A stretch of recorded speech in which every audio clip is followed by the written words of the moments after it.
বন্ধুরা আজকে আটা মাখা ভিডিও করছি। দেখো আটা মাখা ভিডিও করছি। আটা মাখা তোমাদের মনে হয় দেইনি, না দিয়েছি মনে পড়ছে না। যাই হোক, কিছুতে দিতে হবে। রুটি করব, একটু জল লাগবে বন্ধুরা। আছে, এখানেই আছে, এটা খাবার জল। এই যে দেখো, দুটো বোতল ফাঁকা হয়েছিল, জল নিয়ে এসেছি। বৃষ্টির জন্যে বাইরে একদম বেরোতে ইচ্ছা করছে না। আজকে ডাক্তারখানায় যাওয়ার ডেট আছে, আবার মঙ্গলবারেও আছে। ভাবছি যেতে পারবো না, 11টার মধ্যে যেতে বলেছে। রান্নাবান্না কিচ্ছু করতে পারিনি বন্ধুরা।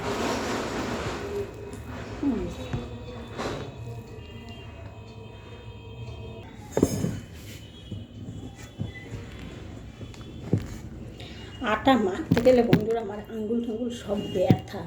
কেন বলো তো? স্পন্ডালাইটিসের জন্যগুলো সব ব্যথা। আমি এরকম মুঠো করতে পারি না। আটা মাখতে আমার খুব কষ্ট হয়, ওই জন্য বেশি করে আটা আমি মেখে রেখে দিই। এই কালকে রাত্রে ভাবলাম রুটি করতে পারিনি। কেন বলো তো? আটা মাখতে পারছি না, আঙ্গুলগুলো মোটা করতে পারছি না। হ্যাঁ, আঙুলগুলোকে দিয়ে মুড়ি এনেছি, মুড়ি খেয়েছি। ওই যে দেখো, ধাক্কা ধাক্কি আরম্ভ হয়ে গেছে। এতক্ষণ পারেনি।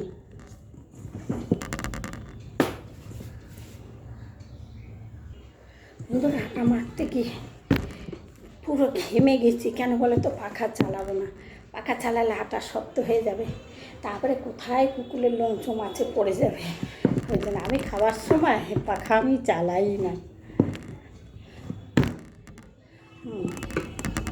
এখন লোমোটা বন্ধ হয়ে গেছে, কিন্তু তাও খুব এই যে পাখা টাকাগুলো আমি ঝেড়ে ফেলি যখন ঘর ঝাড় দিই, ঝাঁটা দিয়ে ঝেড়ে ফেলি। কোথায় উড়ে বসে আছে বলা যায় না।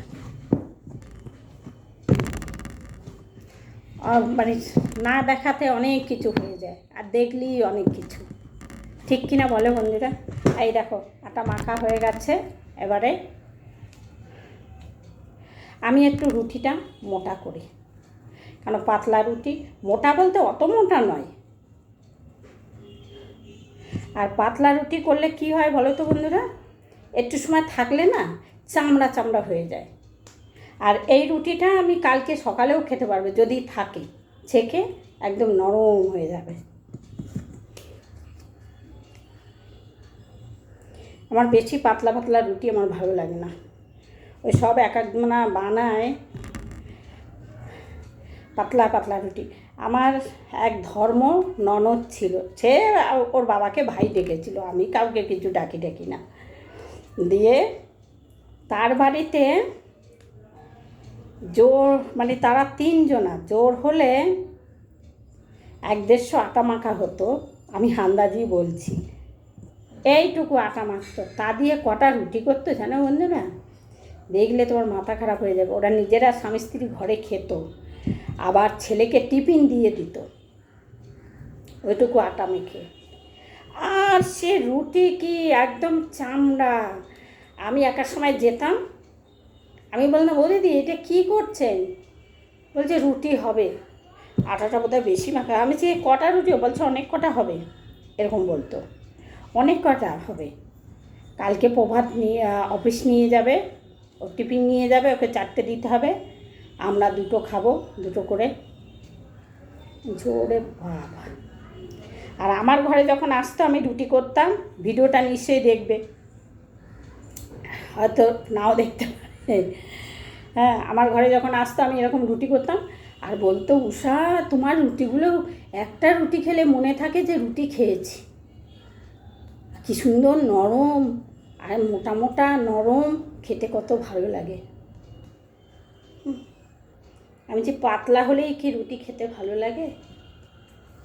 পাতলা তো কাগজের মতন, ও একটু সময় থাকবে না, শক্ত। আমি ওই রুটি বাবা খেতে পারি না। এই দেখো, আমার মেয়ে যে ছিল এখন পাতলা রুটি খাওয়া শিখে গেছে, আগে কিন্তু খেত না, এখন খাওয়া শিখে গেছে। তবে ওদের মতন অত পাতলা নয়, অত পাতলা নয়, অতটা পাতলা নয়। পাতলা করে আমার মেয়ে বউ, রুটি পাতলা করে, কিন্তু অতটা পাতলা নয়। ওই প্রবাদদের বাড়ির মতন অত পাতলা নয়। রুটি পাতলা করে, কিন্তু ওদের বাড়ির মতন করে না।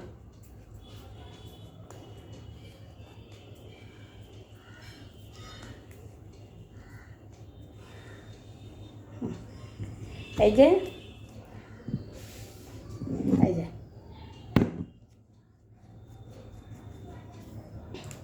এখান থেকে, কেন আমাদের 3 জনের জল খাবার, এই এখন আমি গোলা করে রেখে দেবো। রাত্রে আমি হয় একটা করব, না হয় 2টো করব, কাল সকালে হবে।